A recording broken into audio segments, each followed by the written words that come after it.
तो मैनपुरी की महाभारत जीतने के लिए नेताजी सबसे अहम हो गए हैं। एक तरफ है नेताजी की बहू, तो दूसरी ओर बीजेपी के उम्मीदवार रघुराज सिंह शाक्य, खुद को नेताजी का शिष्य से सिपाही को उन लोगों ने तो अपमान जितना हो सकता करने का काम किया। वो तो जड़ हमारी खोदने का काम कर रहे थे, लेकिन भारतीय जनता पार्टी ने हम लोगों को सम्मान देने का काम किया, हमारे जैसे किसान के बेटे को सम्मान देने का काम किया। ये लड़ाई मैनपुरी की जनता लड़ने का काम करेगी। मैनपुरी जनता के रघुराज शाक्य नहीं जीतेंगे, मैनपुरी की जनता जीतने का काम करेगी। परिवर्तन रघुराज शाक्य नहीं करेंगे, मैनपुरी की जनता करने का काम करेगी। तो हम लोग जनता की अदालत में आए, सबसे प्रणाम करूंगा, सबसे प्रणाम कर रहा हूँ, आपके माध्यम से भी प्रणाम कर रहा हूँ कि इस किसान के बेटे को आशीर्वाद दें, ये आपकी सेवा ज्यादा करने का काम करें। नामांकन करा के और जो लड़ रही है माननीय डिम्पल जी, शायद वो नहीं मिल पाए क्योंकि माननीय मुख्यमंत्री, पूर्व मुख्यमंत्री जी की पत्नी है, सिक्योरिटी इतनी रहेगी, आम आदमी कहाँ से मिल सकता, विधायक सांसद नहीं मिल सकते। रघुराज साहब को दुकान पकड़े कहीं पकड़ लो, जहाँ मिलने का काम कर लो। वो यही चाहता है, जनप्रतिनिधि तो होता है, वो सेवक होता है जनता का, वो जनता का कर्जदार होता है। जनता वोट देने का काम कर दिया करती है, तो हम लोग कर्जदार होते जनता का। रघुराज शाक्य ने मैनपुरी की जंग में किसान कार्ड भी खेल दिया है। रघुराज शाक्य खुद को किसान पुत्र बता रहे हैं और उनका कहना है उनके दरवाजे सभी के लिए खुले हैं। जो जब चाहे, जितने बजे भी चाहे, उनसे आकर मुलाकात कर सकता है, अपनी समस्याएं बता सकता है। लेकिन ये राजघराने वाली राजनीति में संभव नहीं है। एक किसान का छोटा बेटा लड़ रहा है, एक वो लोग जिनसे आप मिल नहीं पाएंगे जी। तो किसान के बेटे को आशीर्वाद दो, जो आपके 24 घंटे आपके देरी पर खड़ा रहेगा। जरूरत पड़ेगी तो 12 बजे भी आपके बीच में रहेगा, और वहाँ तो लोग मिल नहीं पाएंगे सर। तो जनता, मैनपुरी की जनता बहुत समझदार जनता है सर। यहाँ हमेशा मैनपुरी के लोग समझदार लोग हैं सर, और यहाँ लड़ाई जनता लड़ने का काम करती है। जनता की अदालत सबसे बड़ी सर। आप 2 बार सांसद रहे, कितना टफ अब इस टाइम देख रहे हैं आप? 2 बार सांसद रह चुके, एक बार विधायक, कितना टफ ये चुनाव समझ आ रहा है? हमें तो जनता की, हमें कुछ नहीं समझ में आ रहा, नहीं समझ। जनता जीतने का काम करेगी, जनता निर्णय लेने का काम करेगी, जनता की अदालत में गए। ठीक सर, जनता को क्या कहेंगे जिस सम्मानित जनता को आप हाथ जोड़ के वोट मांग रहे हो? जनता से यही निवेदन करूंगा, प्रणाम कर रहा हूँ, पैर छूकर बुजुर्गों को प्रणाम कर रहा हूँ, आपके माध्यम से माताओं को पैर छूकर प्रणाम कर रहा हूँ, बहनों को प्रणाम कर रहा हूँ कि इस बेटे को आशीर्वाद दें। चाहे बीजेपी हो या समाजवादी पार्टी, जीत के लिए मैनपुरी में मुलायम का आशीर्वाद बेहद जरूरी है। यानी मुलायम सिंह के नाम पर वोट लेने की जंग छिड़ चुकी है। डिम्पल के नामांकन के बाद अखिलेश ने नेताजी को याद किया और कहा था नेताजी मैनपुरी की जनता से सबसे ज्यादा लगाव रखते थे। ये चुनाव मैनपुरी का उन परिस्थितियों में होने जा रहा है जब नेताजी हमारे बीच में नहीं है। नेताजी और इस क्षेत्र की जनता से सीधा सीधा लगाव रहा है। आज जब नेताजी बीच में नहीं है, मैं मैनपुरी की जनता से यही अपील करना चाहता हूं कि नेताजी के जो बताए हुए रास्ते पे हम सब चलेंगे। अखिलेश अच्छी तरह से समझते हैं नेताजी की मैनपुरी की सियासी विरासत कायम करने के लिए हर कदम पर नेताजी का जिक्र बेहद जरूरी है। लिहाजा डिम्पल यादव ने ट्वीट किया, नेताजी को सादर नमन के साथ हम आज का नामांकन उनके सिद्धांतों और मूल्यों को समर्पित कर रहे हैं। नेताजी का आशीर्वाद हम सब के साथ हमेशा रहा है और हमेशा रहेगा। चुनाव जनता का चुनाव है और कार्यकर्ताओं का चुनाव होने जा रहा है, और नेताजी के लिए यहाँ की जनता, यहाँ के कार्यकर्ता नए नहीं थे, घर घर से नेताजी जुड़े थे, और नेताजी यहाँ से लगातार काम किया उन्होंने। इसलिए जनता का जहाँ नेताजी के प्रति और नेताजी के प्रति जो भावना है वो यही है कि सच्ची श्रद्धांजलि नेताजी के लिए यही होगी कि सबसे अच्छे वोटों से समाजवादी पार्टी जीते। और अब रघुराज शाक्य भी नेताजी को गुरु बताते हुए मैनपुरी के चुनावी मैदान में कूद चुके हैं। अब देखना ये है कि नेताजी की मैनपुरी में नेताजी का आशीर्वाद किसे मिलेगा, बहू को या फिर शिष्य को। न्यूज़ 18 के लिए अमित गंजू के साथ देवेंद्र चौहान की रिपोर्ट। तो जीत का आशीर्वाद तो किसी एक को ही मिलेगा। अब देखना ये बहुत जरूरी हो जाता है किसको मिलता है नेताजी का जीत का आशीर्वाद। वहीं आपको बताएं कि समाजवादी पार्टी के स्टार प्रचारक बनने के बाद शिवपाल यादव एक्शन मोड में हैं। शिवपाल ने बहू डिंपल के प्रचार उनके लिए शुरू कर दिया है। शिवपाल यादव ने आज पीएसपीएल कार्यकर्ताओं की बैठक बुलाई। इस बैठक में जसवंत नगर विधानसभा से जुड़ी हुई बड़ी तादाद में अपने समर्थकों को इस बैठक में उन्होंने शामिल किया, बुलाया और प्रचार की रणनीति पर चर्चा की गई। तो अखिलेश यादव की स्टार प्रचारकों की लिस्ट में शिवपाल यादव का नाम है और देखिए ऐसे में बड़ी जिम्मेदारी निभाते हुए उन्होंने बैठकों का दौर भी शुरू कर दिया है। दिनेश शाक्य और जानकारी देने के लिए हमारे साथ इसमें लाइव मौजूद हैं। सीधे रुख करते हैं दिनेश शाक्य की तरफ। दिनेश शाक्य, अब देखिए एक बड़ी जिम्मेदारी अगर पार्टी की तरफ से दी गई है, अखिलेश यादव की तरफ से दी गई है शिवपाल सिंह यादव को, तो ऐसे में वो जिम्मेदारी पूरी निभाने के लिए तत्पर नजर आ रहे हैं शिवपाल सिंह यादव। बैठकों का दौर शुरू हो चुका है। आज जो बड़ी बैठक हुई है उसमें क्या निकलकर सामने आया?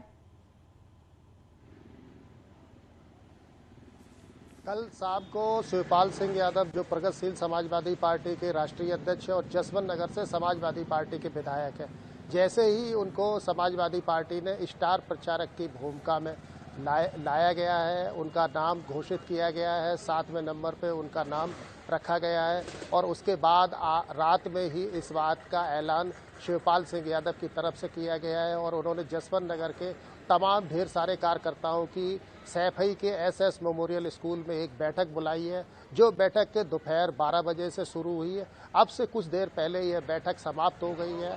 पूरी बैठक का लबोलुआब यह निकल करके आया है, शिवपाल सिंह यादव ने अपने परिवार की बहू अखिलेश यादव की पुत्रवधू को, नेताजी की पुत्रवधू को जिताने के लिए सभी से आह्वान किया और सभी कार्यकर्ताओं ने बाहर निकल करके एक सुर में यही बात कही है कि जिस तरीके की बात शिवपाल सिंह यादव की तरफ से रखी गई है, कही गई है, परिवार की बहू को हर हाल में जिताना है, तो सबने तय किया है कि अब शिवपाल सिंह यादव के साथ समाजवादी पार्टी और प्रगतिशील समाजवादी पार्टी के कार्यकर्ता संयुक्त रूप से जी जान से जुटेंगे और डिंपल यादव के पक्ष में मतदान करने की अपील करने के लिए घर घर में जाएंगे। ऐसी जानकारियां भी सामने आई हैं कि समाजवादी पार्टी के तमाम नेताओं को अलग अलग विधानसभा की जिम्मेदारी दे दी गई है। शिवपाल सिंह यादव के बेटे आदित्य यादव जो प्रगतिशील समाजवादी पार्टी लोहिया के प्रदेश अध्यक्ष हैं, उनको जसवंत नगर विधानसभा की जिम्मेदारी दी गई है। इसके साथ में ही मैनपुरी सदर की जिम्मेदारी दी गई है पूर्व सांसद धर्मेंद्र यादव को। अखिलेश यादव के चचेरे भाई जिला पंचायत अध्यक्ष इटावा अभिषेक यादव को भोगांव विधानसभा की जिम्मेदारी दी गई है। किसनी विधानसभा के लिए पूर्व सांसद तेज प्रताप यादव को नामित किया गया, वो अपने स्तर से वहाँ की व्यवस्थाएं देखेंगे, कार्यकर्ताओं से मेल मिलाप करेंगे। करहैल विधानसभा के लिए पूर्व एमएलसी अरविंद यादव और मौजूदा एमएलसी मुकुल यादव को जिम्मेदारी दी गई है। चूंकि शिवपाल सिंह यादव खुद स्टार प्रचारक हैं और अखिलेश यादव का भी नाम उस स्टार प्रचारक की लिस्ट में शामिल किया गया, तो ये लोग अपने अपने स्तर से अलग अलग दिशा में भ्रमण करेंगे और लोगों के बीच जाएंगे। समाजवादी पार्टी के प्रमुख राष्ट्रीय महासचिव प्रोफेसर राम गोपाल की भूमिका को एक ऐसी भूमिका में रखा गया है कि बड़ी भूमिका और बड़ी जिम्मेदारी दी गई है। ऐसा कहा गया है कि उनके आवास पर एक कंट्रोल रूम बनाया गया, बार रूम बनाया गया कि जो कार्यकर्ता जो कुछ भी इलाके में भ्रमण कर रहे हैं उस सब की जानकारियां उनके पास तक आएंगी और उनके दिशा निर्देश पर सभी कार्यकर्ता सिलसिलेवार ढंग से लोगों के बीच में जाएंगे। इतना ही नहीं है, डिंपल यादव को एक रोड शो के जरिए पूरे इलाके में भ्रमण भी कराया जाएगा ताकि जो समाजवादी पार्टी के नेताओं और कार्यकर्ताओं की कनेक्टिविटी है वो पार्टी के प्रति और बढ़े, जिसमें परिवार के तमाम लोग शामिल होंगे। उसमें ऐसे लोग भी शामिल होंगे जो राजनीतिक हैं, गैर राजनीतिक हैं या फिर परिवार की महिलाएं हैं। तो इस तरीके की बातें अभी तक निकल करके सामने आई हुई हैं। जिस तरीके की जानकारियां यहाँ पर निकल रही हैं, शिवपाल सिंह के पक्ष का हर कोई इंतजार कर रहा है, मीडिया के तमाम लोग बाहर हैं। अभी शिवपाल सिंह यादव की कोई ओपिनियन ऑन कैमरा सामने नहीं आई है। कार्यकर्ताओं के जरिए शिवपाल सिंह यादव का संदेश जरूर मिला है। अब इंतजार इस बात का किया जा रहा है कि शिवपाल सिंह यादव मीडिया के सामने आ करके अपनी बात किस ढंग से रखते हैं, इसका हर कोई इंतजार कर रहा है। जी ठीक है दिनेश शाक्य, ये माफ़ कीजिए दिनेश, मेरे सहयोगी जो जानकारी दे रहे हैं उस पर एक सवाल ये ज़रूर बनता है दिनेश कि देखिए जिस तरह से रघुराम सिंह शाक्य जो हैं वो नजदीकी बताए जाते हैं शिवपाल यादव के। रघुराज सिंह शाक्य बेहद नजदीकी हैं, कभी राइट हैंड कहे जाते थे शिवपाल यादव के। आज लेकिन घर की बहू जो है अपने कद्दावर साथी से ऊपर हो गई है और शिवपाल यादव इसी बड़ी जिम्मेदारी का भी इंतजार कर रहे थे।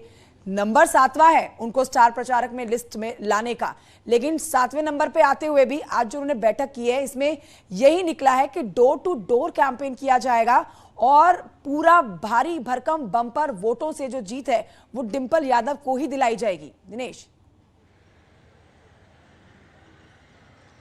यहाँ नंबर की बात नहीं है, चाहे 7वां नंबर हो या पहला नंबर हो। बात सबसे बड़ी ये है कि शिवपाल सिंह यादव परिवार की बहू डिंपल यादव को जीत दिलाने के लिए समाजवादी परिवार के साथ में आकर के खड़े हो गए हैं। नेताजी मुलायम सिंह यादव के निधन के बाद तरह तरह की बातें, तरह तरह के कयास इस बात के लगाए जा रहे थे कि शिवपाल सिंह यादव अखिलेश यादव के साथ आकर के, परिवार के साथ में आकर के किस तरीके की भूमिका अदा करेंगे। और कई दफ़ा शिवपाल सिंह यादव की तरफ से ये कहा गया कि हम जिम्मेदारी का इंतजार कर रहे हैं। मुझे लगता है कि शिवपाल सिंह यादव की संतुष्टि और रजामंदी के बाद ही उनको इस तरीके की जिम्मेदारी दी गई है और अपनी उस जिम्मेदारी मिलने के बाद में शिवपाल सिंह यादव की भूमिका हर किसी को दिखाई दे रही है, जिसमें उन्होंने एक बड़ी बैठक की है। प्रगतिशील समाजवादी पार्टी के कार्यकर्ता भी इसमें शामिल हुए, कुछ समाजवादी तैयारियां हो गई हैं शुरू और अब देखना होगा ये रण किसके नाम जाता है। दिनेश आगे बहुत शुक्रिया आपका जानकारी के लिए। बढ़ते हैं आगे, आपको बताते हैं डिप्टी सीएम केशव प्रसाद मौर्य ने रघुराज सिंह शाक्य के लिए मैनपुरी में जनसभा को संबोधित किया। उन्होंने दावा किया कि मैनपुरी से रघुराज सिंह शाक्य की बड़ी जीत होने वाली है। सुनिए क्या बोले हैं केशव प्रसाद मौर्य।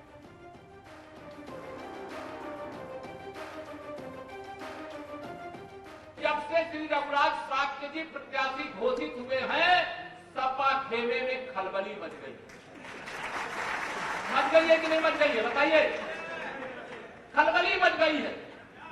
उनको मालूम है कि 5 दिसंबर को ये जो छोटा सा कार्यकर्ताओं का सम्मेलन किए थे, यह स्थान छोटा पड़ गया। इसी प्रकार से मैनपुरी लोकसभा के मतदाताओं के लिए ईवीएम मशीन छोटी पड़ जाएगी। इतने कमल के बटन लोग दबा करके भारी अंतर से यहाँ विजय दिला करके श्री रघुराज शाक्य जी को माननीय नरेंद्र मोदी जी की सेना में मैनपुरी का भी प्रतिनिधित्व सुनिश्चित करने के लिए इसका काम करेंगे। आप सबको यह बात मैं इसलिए बताना चाहता हूं, अभी आपने पिछले दिनों देखा है श्री अखिलेश यादव जी आजमगढ़ से सांसद थे। आजमगढ़ में भी कमल खिल गया, वहां दिनेश लाल यादव निरहुआ भारतीय जनता पार्टी के सांसद बनकर के गए और रामपुर जो आजम खां का गढ़ था वहां पर भी कमल खिल गया। वहां हमारे घनश्याम लोधी जी भारी अंतर से विजयी होकर के माननीय मोदी जी की सेना का हिस्सा बन गए। हमारे साथ है केशव मौर्य जी। सर कैसे क्या कहेंगे सर? कमल खिलेगा, लाखों वोटों के अंतर से खिलेगा। श्री रघुराज शाक्य जी मैनपुरी लोकसभा से सांसद बने। सर कोई खास चीज आज टिप्स देके गए आप? नहीं, हम लोगों का एक ही मंत्र है और एक ही लक्ष्य है कि जनता की सेवा प्राथमिकता पे, कार्यकर्ता का सम्मान प्राथमिकता पे, गुंडागर्दी से मैनपुरी और जैसे प्रदेश मुक्त वैसे मैनपुरी भी मुक्त करने के लिए सबको टफ मान रहे, कितना टफ इलेक्शन लग रहा है? नहीं, इलेक्शन में कोई टफ चुनाव है, लेकिन भाजपा की एक तरफा जीत होगी। आपने देखा ये हमारे साथ केशव मौर्य जी, इनका साफ कहना और मानना है कि इसमें कोई टक्कर नहीं है और ये भाजपा ऐतिहासिक जीत जीतेगी और मैनपुरी में भी कमल खिलेगा। विजिलेंस इसके साथ अमित गंजू, न्यूज़ 18 मैनपुरी। और आइए कुछ और खबरें आप तक पहुंचाते हैं। बुलंदशहर से खबर आ रही है जहां पर सीओ दफ्तर की छत पर 2 पक्षों में पथराव हुआ है। आरोपों के मुताबिक इस दौरान महिला के कपड़े भी फाड़े गए हैं। पुलिस तमाशबीन बनी रही है। दोनों पक्षों ने एक दूसरे पर ईंट पत्थरों से हमला किया। मारपीट और पत्थरबाजी में महिला समेत 6 लोग घायल हुए। दोनों पक्ष वकील के पास आए हुए हैं और इस मामले में पुलिस ने 6 से ज्यादा लोगों को हिरासत में ले लिया है। मारपीट में घायलों को जिला अस्पताल में भर्ती करवाया गया। एसएसपी दफ्तर स्थित सीओ कार्यालय की छत पर यह पथराव हुआ। प्रशांत कुमार मेरे सहयोगी और जानकारी देने के लिए फोन लाइन पर मौजूद है। प्रशांत, ये पूरा मामला बताइए। कुल ये पुलिस ऑफिस के सीओ की छत है।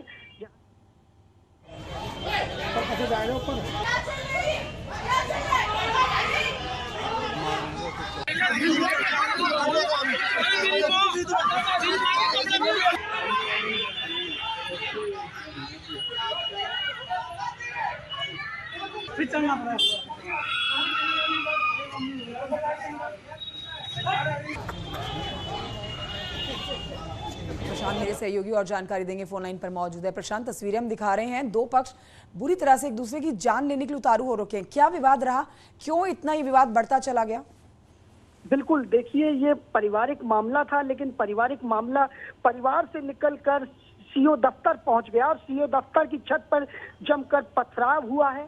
और ये कचहरी परिसर में आए थे, लेकिन पीछे से के रास्ते से सीओ दफ्तर की छत पर चढ़ गए और उसके बाद लगातार पथराव हुआ जमकर। और ये पुलिस ऑफिस का कैंपस है जहां सीओ का दफ्तर बना हुआ है और दफ्तर की छत पर जमकर पथराव हुआ है। और पूरे मामले में पुलिस तमाशाहीन बनी रही। एएसपी की गुहार के बाद मौके पर पुलिस को भेजा गया और जिसके बाद मामले को शांत कराया गया।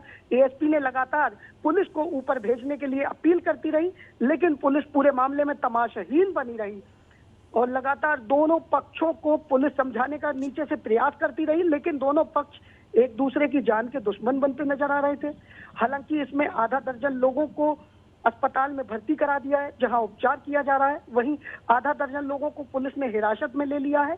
फिलहाल सभी से पूछताछ की जा रही है और ये कचहरी परिसर में दोनों पक्ष आए थे और सीओ दफ्तर की छत पर लगातार पथराव का वीडियो अब वायरल भी हो रहा है और लगातार पुलिस कार्रवाई का भरोसा भी दे रही है। ठीक है प्रशांत कुमार, बहुत शुक्रिया आपका जानकारी के लिए। और यहाँ एक छोटे से ब्रेक के लिए रुकना होगा, कहीं मत जाइए, जल्द लौट रहे हैं।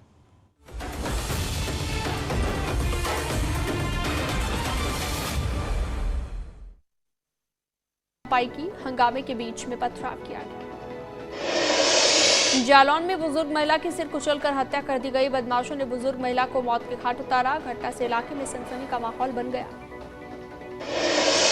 प्रयागराज में पति ने पत्नी को उतारा मौत के घाट। पारिवारिक विवाद में पत्नी की धारदार हथियार से हत्या कर दी गई। अस्पताल पहुंचने से पहले ही महिला ने दम तोड़ दिया। ग्रेटर नोएडा में दनकौर पुलिस ने एटीएम लूट में फरार आरोपी को गिरफ्तार कर लिया है। आरोपी नासिर को गल गोटिया यूनिवर्सिटी के सामने अरेस्ट किया गया था। ग्रेटर नोएडा के बिलासपुर गांव में हुई थी घटना। दिल्ली के श्रद्धा वॉक मर्डर केस में जांच तेज हो गई है। आफ्ताब को जंगल में स्पॉट पर ले गई दिल्ली पुलिस। अब तक शव के 15 टुकड़े बरामद किए गए। आगरा में हिंदूवादी संगठन का प्रदर्शन देखने को मिला। दिल्ली की घटना को लेकर फूंका पुतला। लव जिहाद रोपी जिहादी का पुतला फूंका गया है। झांसी में एसएसपी से होमगार्ड ने लगाई परिवार की सुरक्षा की गुहार। गांव के दबंगों पर भाई के साथ मारपीट का आरोप लगाया गया। स्थानीय पुलिस पर कार्रवाई न करने का आरोप भी लगाया। सुल्तानपुर में 70 बोरी नकली खाद बरामद की गई है। मिक्सर मशीन के साथ एक कार भी जब्त की गई। नकली खाद बनाने के आरोप में 4 को गिरफ्तार किया गया। संत कबीरनगर में रसोइयों ने बीएसए ऑफिस को घेरा। सैकड़ों की संख्या में रसोइया यहां पर मौजूद रहे। बेलन थाली पीट कर प्रदर्शन किया गया। सीतापुर में एआरटीओ विभाग ने वाहनों पर लगाए रिफ्लेक्टर। सभी सरकारी वाहनों पर रिफ्लेक्टर लगाए गए। एआरटीओ प्रशासन माला वाजपेयी ने कहा, सर्दी का मौसम शुरू हो गया है। संभल में झोला छाप डॉक्टर के इलाज करने। हेडलाइंस प्रेजेंटेड बाय पेट सफा आयुर्वेदिक चूर्ण। पेट सफा तो हर रोग दफा।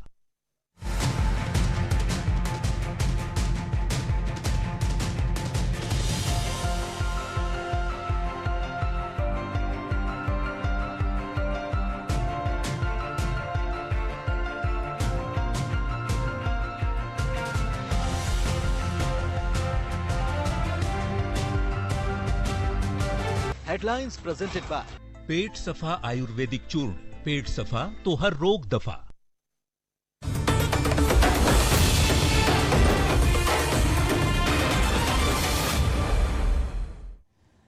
खतौली सीट से आरएलडी के उम्मीदवार मदन भैया ने नामांकन दाखिल कर दिया है। नामांकन दाखिल करने के बाद उन्होंने ये कहा कि खतौली में किसान मजदूरों के मुद्दे पर चुनाव होना है। साथ ही उन्होंने कहा कि पार्टी में उनके नॉमिनेशन को लेकर कोई मतभेद नहीं है।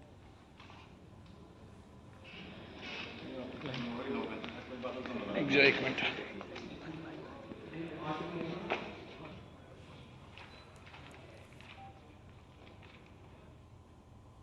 हमारे देखे वही पुराने मुद्दे हैं। किसान का मुद्दा है, कमोरे का मुद्दा है किसान के साथ जो नाइंसाफ़ी हो रही है उसका वो मुद्दा है, और जो हमारा भाईचारा माहौल बिगड़ा है उस भाईचारे को लोकदल ने पुनः स्थापित करने के लिए बहुत प्रयास किया है और आंशिक सफलता भी मिली है उसमें। उसी भाईचारे को हम पुनः स्थापित करने के लिए यही हमारे मुख्य मुद्दे रहेंगे। पार्टी में नाराजगी देखी जा रही है? पार्टी में कोई नाराजगी नहीं है, जो पार्टी ही हमें चुनाव लड़ा रही है, पार्टी के बल पे हम चुनाव लड़ रहे हैं। मुजफ्फरनगर में मदन भैया का विवादित बयान भी सामने आया। उन्होंने कहा कि बाहुबली कोई गलत शब्द नहीं है, बाहुबली महाभारत कालीन शब्द है। उन्होंने कहा कि जाट गुर्जर के बच्चे दूध पीते हैं और जो बाहुबली नहीं होंगे तो कौन होंगे। क्या बताया जा रहा है, देखिए बाहुबली तो हमने बहुत पहले भी कहा, बाहुबली शब्द कोई गलत शब्द नहीं है, हैं ये तो एक मतलब जो है महाभारत कालीन शब्द है, जिसके अब जो गुजरों जाटों में क्या मतलब किसानों के बच्चों में बाहुबल नहीं होगा तो किस में होगा, अभी बताइए। जो अच्छा दूध घी खाएगा उसमें बाहुबल होगा। योगी सरकार ने कैबिनेट बैठक में कई अहम प्रस्तावों पर सहमति दे दी है। बैठक में राज्य विधानमंडल सत्र को 5 दिसंबर से शुरू करने पर मोहर लगी है। मुख्यमंत्री योगी आदित्यनाथ की अध्यक्षता में आयोजित कैबिनेट बैठक में 24 प्रस्तावों को हरी झंडी दी गई। कैबिनेट के फैसलों के मुताबिक यूपी विधानसभा का शीतकालीन सत्र 5 दिसंबर से आयोजित होगा और ये सत्र 3 दिन रहने वाला है। इसके साथ ही संभल में नया स्टेडियम बनाए जाने और 2 निजी विश्वविद्यालयों को NOC SG PGI medical ward में 12 नए बेड की मंजूरी मिली है। नए पर्यटन नीति को मंजूरी मिली है। साथ ही यूपी इलेक्ट्रॉनिक नीति में संशोधन के प्रस्ताव पर मोहर लगी है। एक अन्य प्रस्ताव के तहत सरकार हेरिटेज होटल बनाने में सहयोग करेगी।